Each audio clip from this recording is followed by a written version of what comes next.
اب وہ آخری رکوع جس کے اوپر میری الگ سے ایک ویڈیو موجود ہے، اللہ تعالیٰ کی حضرت عیسیٰ ابن مریم سے یہ بڑی سخت گفتگو ہے، یہ کلائمیکس ہے چونکہ سورت کا۔ وَإِذْ قَالَ اللَّهُ يَا عِيسَى ابْنَ مَرْيَمَ، اور یاد کرو وہ وقت کہ جب عیسیٰ ابن مریم سے اللہ تعالیٰ فرمائے گا، یعنی گویا کہ یہ ہو چکا پاسٹ ٹینس کے سیغے میں، جس طرح پاسٹ ڈیفینٹ ہے اسی طرح سمجھ لو یہ مستقبل ڈیفینٹ ہے، ہو چکا۔ أَأَنْتَ قُلْتَ لِلنَّاسِ اتَّخِذُونِي وَأُمِّيَ إِلَٰهَيْنِ مِن دُونِ اللَّهِ، کیا تو نے لوگوں سے کہا تھا کہ تجھے اور تیری ماں کو اللہ کے سوا معبود بنا لیا جائے؟ اس میں پتہ چل گیا من دون اللہ کون ہو گیا؟ عیسیٰ ابن مریم بھی اور ان کی والدہ بھی، اولو العزم پیغمبر بھی 5 میں سے، اور اولیاء کی سردار بھی یعنی ان کی والدہ۔ جی من دون اللہ بت ہوتے ہیں، بت بھی ہوتے ہیں، فرشتے بھی ہوتے ہیں، جن بھی ہوتے ہیں، پیغمبر بھی ہوتے ہیں، جب لوگ انہیں اللہ کے مقابلے پہ کھڑا کر لیں، ورنہ پیغمبر جو ہے وہ حزب اللہ ہے، لیکن جب اللہ کے مقابلے پہ آئیں گے تو توحید تو ننگی تلوار ہے۔ قال سبحانک، انہوں نے کہا اے اللہ تو پاک ہے۔ کیا لطیف اشارہ ہے، اب یہ ہم ترجمہ نہیں کر سکتے یہاں پہ، اس کے اندر کیا قیامت مضمر ہے کہ اے اللہ غلطیوں سے تو صرف تو پاک ہے، یعنی لغزش کا احتمال تو موجود ہو سکتا ہے کسی انسان کے اندر، پاک تو صرف تو۔ ما یکون لی ان اقول ما لیس لی بحق، مجھے کب شایع تھا اس بات کا، میں کیسے اہل ہو سکتا ہوں کہ میں ایسی بات ان سے کروں جس کا مجھے کوئی حق حاصل نہیں۔ سورہ آل عمران میں نہیں آیا کبھی ایسا نہیں ہوا کہ ہم کسی پیغمبر کو کتاب اور حکمت دے کے بھیجیں اور وہ لوگوں سے یہ کہنا شروع کر دے کہ لوگوں میرے بندے بن جاؤ، بلکہ وہ تو یہی کہے گا کونو ربانیین، اللہ والے بن جاؤ، ربانی بن جاؤ۔ اللہ فرماتا ہے پیغمبر کی بھی جرت نہیں، تو کہیں گے اے اللہ تو پاک ہے، مجھے کب شایع تھا کہ میں وہ بات کروں جس کا میں اہل ہی نہیں ہوں۔ ان کنت قلتہ فقد علمتہ، اگر میں نے کوئی ایسی بات کی ہے تو تیرے علم میں تو ہوگی۔ اچھا اب یہ نہ سمجھے کہ حضرت عیسیٰ ابن مریم کو چرب زبانی اللہ سے کر رہے ہیں، یہ اللہ تو سارا کچھ پتہ ہے نا، میرے کو پوچھ رہے ہیں، نہیں، یہ ڈرے ہوئے ہیں کہ اے اللہ کہیں بالفرض کبھی اگر کوئی ایسی بات ہو بھی گئی ہوئی تو تیرے علم میں ضرور ہوگی، یعنی وہ اپنا کانفیڈنس لوز کیے ہوئے ہیں کہ میں نے تو کوئی بات ایسی نہیں کی، لیکن پھر بھی میں کلین چٹ اپنے آپ کو نہیں دیتا، کیونکہ سٹارٹ انہوں نے کس سے کیا؟ سبحانک، پاک تو صرف تو ہے۔ اب آپ کہیں گے یہ ترجمہ میں کیوں کر رہا ہوں؟ اس لیے کہ حضرت یونس علیہ السلام نے اللہ سے کیا کہا تھا جب مچھلی کے پیٹ میں رکھے گئے، اور سورہ الصافات میں اللہ نے فرمایا اگر یونس مچھلی کے پیٹ میں ہم سے وہ دعا نہ کرتے تو وہ مچھلی کے پیٹ سے اس دن نکالے جاتے جس دن مردے قبروں سے نکالے جائیں گے، یعنی ہم ان کی وہ لغزش کی معافی نہ کرتے۔ کیا دعا کی تھی؟ لا الہ الا انت سبحانک، اے اللہ تیرے سوا کوئی معبود نہیں، پاک صرف تو ہی پاک ہے، انی کنت من الظالمین، بے شک میں ہی ظالم ہوں۔ پیغمبروں کو ہم معصوم عن الخطا کہتے ہیں، پاک نہیں ہوتے، وہ والا پاک جو سبحان ہے، وہ سبحان اللہ ہی ہے۔ ہاں سبحان الرسول کہیں پڑھا آپ نے؟ نہیں، ہو ہی نہیں سکتا، ہو ہی نہیں سکتا۔ کمزوریاں ہر انسان کے ساتھ لگی ہوئی ہیں، دیکھیں جو بلٹ ان کمزوریاں ہیں اس سے تو نہیں کوئی نکل سکتا۔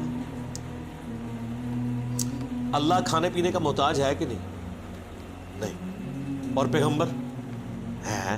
سورۃ المائدہ میں ہے عیسیٰ ان کی ماں روٹی کھایا کرتے تھے، کھانے کے محتاج تھے، تو یہ کمزوری ہے، گناہ نہیں ہے، لغزش نہیں ہے، ایک کمزوری ہے ان کے اندر۔ پاک صرف اللہ کی ذات ہے، پیغمبر معصوم ہے، پاک نہیں ہے۔ اب دیکھیں اے اللہ تو پاک ہے، مجھے کب شایع تھا؟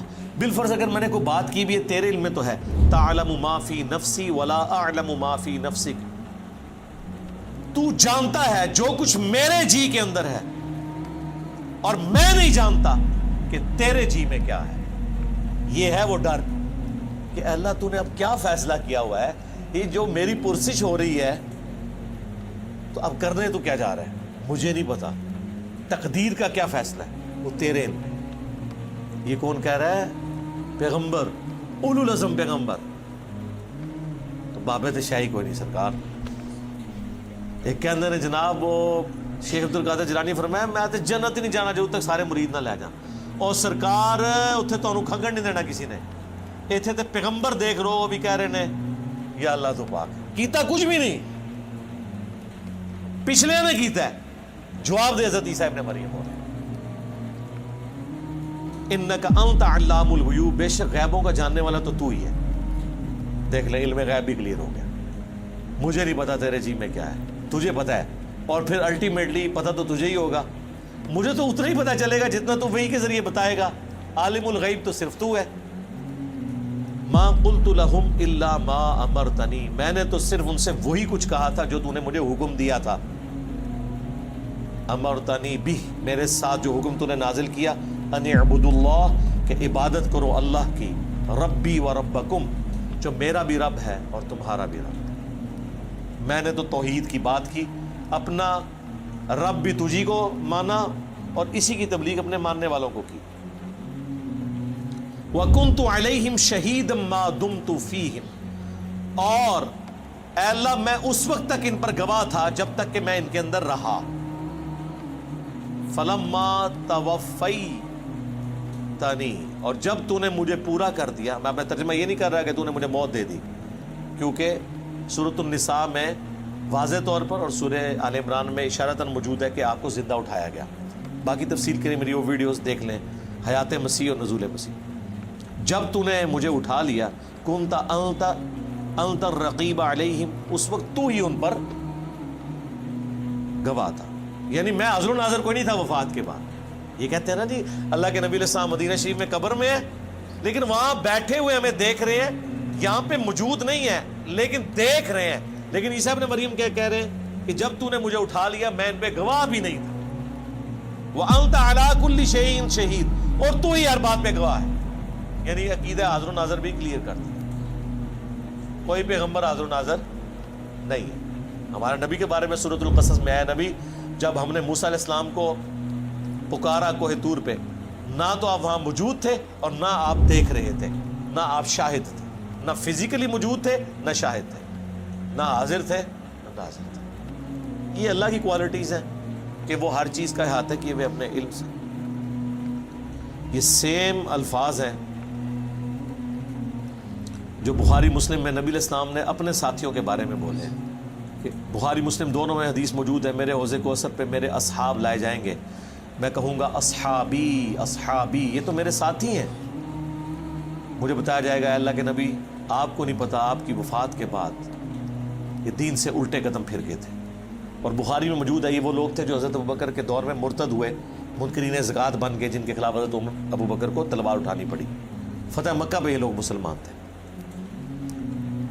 تو پھر میں کہوں گا کہ سحقاً سحقاً لمن غیر بعدی, ان پہ پھٹکار ہو, ان کو مجھ سے دور کر دو جنہوں نے میرے بعد میرے دین کو بدل دیا. اور پھر بخاری مسلم الفاظ ہیں, میں اس وقت وہی کہوں گا جو عبد صالح عیسیٰ ابن مریم کہیں گے. کیا پھر حضور نے یہ آیت تلاوت کی کہ اے اللہ جب تک میں ان میں موجود تھا ان پر گواہ تھا, جب تو نے مجھے اٹھا لیا پھر تو ہی ان پر گواہ تھا. اب یہ اگلی آیت, ان تعذبہم, اگر تو انہیں عذاب دے, فإنہم عبادک, تو یہ تیرے بندے ہیں, تو مالک ہے ان کا. وإن تغفر لہم, اور اگر تو ان کو بخشی دے, فإنک انت العزیز الحکیم, تو غالب ہے, حکمت والا ہے, تجھ سے تو کوئی نہیں پوچھ سکتا کسی کو بخشنا چاہے تو. اللہ اکبر.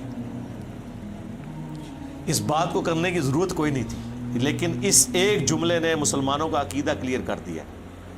اسی سورۃ المائدہ میں آیت نمبر 72 میں عیسیٰ ابن مریم جو دنیا میں خطبہ دیتے تھے, یا بنی اسرائیل اعبدوا اللہ ربی و ربکم انہ من یشرک باللہ فقد حرم اللہ علیہ الجنہ ومأواہ النار وما للظالمین من انصار. اے بنی اسرائیل اولاد یعقوب, عبادت کرو اس رب کی جو تمہارا بھی رب ہے میرا بھی رب ہے. بے شک جس نے اللہ کے ساتھ شرک کیا اللہ نے ایسے شخص پہ جنت حرام کر دی ہے اور اس کا ٹھکانہ آگ ہے اور وہاں اس کا کوئی مددگار نہیں ہوگا.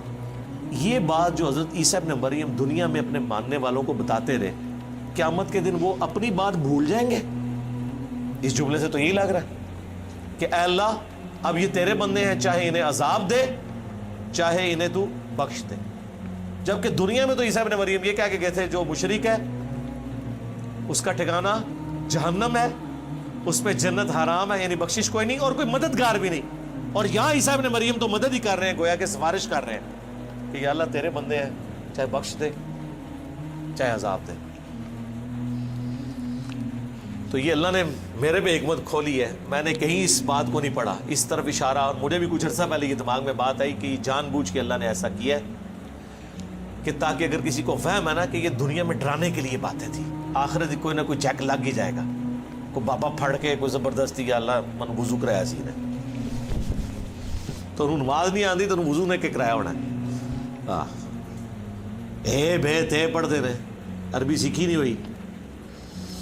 تو اللہ نے یہاں کلیئر کر دیا کہ اولو العزم پیغمبر جو 5 ہیں سورۃ الاحزاب اور سورہ شورى میں, محمد رسول اللہ, ابراہیم خلیل اللہ, موسیٰ کلیم اللہ, عیسیٰ روح اللہ اور نوح علیہ السلام علیہ السلام اجمعین, اگر وہ اولو العزم پیغمبروں میں سے ایک پیغمبر عیسیٰ ابن مریم اپنے ماننے والے مشرکین کے لیے بھی قیامت کے دن شفاعت کرے گا یہ کہہ کے کہ اللہ تیرے بندے ہیں.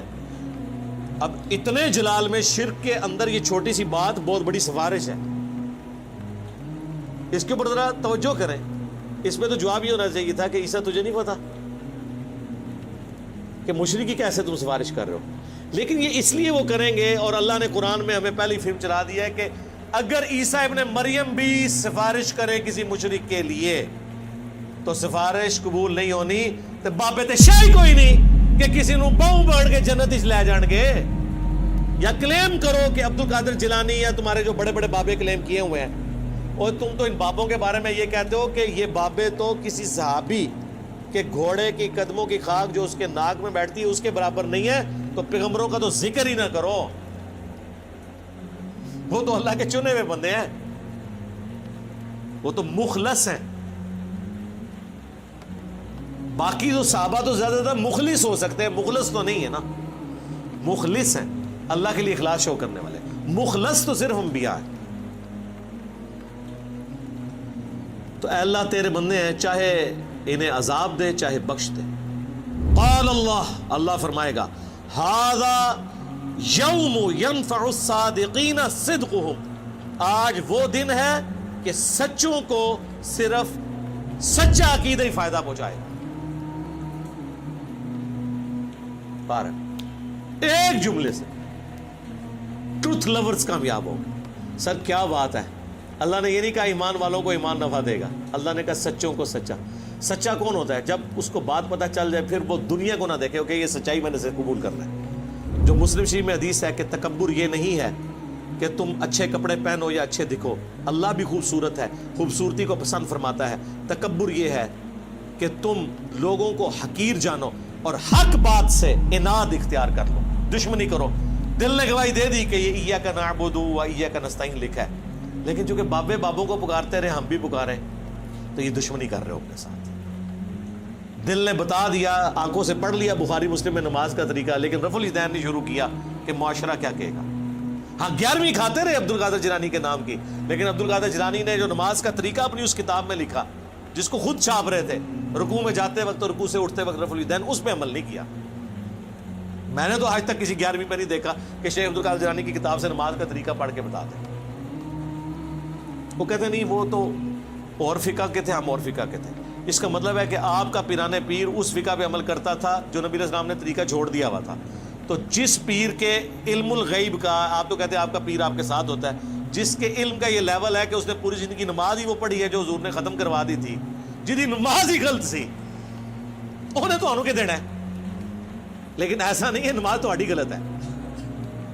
شیخ عبد القادر جیلانی تو اس کتاب میں بخاری مسلم کے حوالے لکھتے ہیں, ہر بات میں لکھتے ہیں, بخاری میں ہے, مسلم میں ہے, ابو داؤد میں ہے, ترمذی میں ہے. حقیقت بات ہے اگر کوئی بزرگ ہیں نا واقعی تو وہ یہ لوگ ہیں جو امت کا ایسا کام کر کے گئے کہ چاہے کوئی صوفی ہے چاہے کوئی عالم ہے. اب امام غزالی دیکھ لیں, وہ عبد القادر جیلانی سے بھی آلموسٹ سمجھ لیں 100 سال پہلے کے ہیں, وہ بھی اپنی کتابوں میں بخاری مسلم کے حوالے لکھتے ہیں. یعنی رسول اللہ تک پہنچنے کا اگر کوئی وسیلہ ہے نا اس امت میں, بک شوام میں, تو یہ حدیث کی کتابیں اور سب سے بڑھ کر قرآن ہے. اور ظاہر ہے کہ حدیث کی کتابیں صحابہ تابعین کے ذریعے ہم تک پہنچا. تو بزرگ تو یہ لوگ ہیں. قال اللہ، اللہ فرمائے گا ھذا یوم ینفع الصادقین صدقہم، آج وہ دن ہے کہ جس دن سچوں کو سچائی ہی نفع دے گی. لہم جنات تجری من تحتها الانہار، ان کے لیے باغات ہیں جس کے نیچے نہریں بہتی ہوں گی. خالدین فیہا ابدا، اس میں رہیں گے ہمیشہ ہمیش. رضی اللہ عنہم ورضوا عنہ، اللہ ان سے راضی اور وہ اللہ سے راضی. اللہم اجعلنا منہم مع النبیین والصدیقین والشہداء والصالحین. اللہم انا نسألک جنت الفردوس مع النبیین والصدیقین والشہداء والصالحین. آمین. دیکھ لیں رضی اللہ عنہم ورضوا عنہ سارے وہ لوگ ہیں جنہوں نے دنیا میں اللہ کو راضی کر لیا، اس کے پیغمبروں کی پیروی اختیار کر لی. ذالک الفوز العظیم، یہ ہے بڑی کامیابی. یعنی دنیا میں تو لوگ کامیابی سمجھتے ہیں کہ بہت زیادہ دولت کما لی، بہت بڑا سٹیٹس حاصل کر لیا، بہت زیادہ فالوور ہو گئے کسی کے، بہت زیادہ مریدین ہو گئے، چاہنے والے ہو گئے. دنیا میں ایک شخص فٹ پاتھ پہ لاوارث مر جائے، اس کی لاش کا دفنانے والا بھی کوئی نہ ہو، لیکن اس نے زندگی اللہ کے لیے گزاری ہے، اسے کوئی فرق نہیں پڑتا، وہ اللہ کی جنتوں میں پہنچ چکا. رومن امپائر کی بیٹل فیلڈز کے اندر جو صحابہ تیل کے کڑاہوں میں روسٹ کیے گئے، وہ روسٹ ہوتے ہی جنت میں پہنچ گئے. صحیح بخاری میں موجود ہے نا، جعفر طیار جو حضرت علی کے بھائی تھے، غزوہ موتا میں ان کے 2 بازو کٹ گئے تھے. حضور نے فرمایا اللہ نے اسے جنت میں 2 پر دیے ہیں، اسی لیے ان کو طیار کہا جاتا ہے. طیارہ اردو میں بھی لفظ استعمال ہوتا ہے نا، عربی کا، اڑنے والا، اور وہ جنت میں اڑ رہے ہیں. ادھر بازو کٹے ہوئے ہیں اور ادھر جنت میں. سبحان اللہ. ذالک الفوز العظیم، یہ ہے بڑی کامیابی.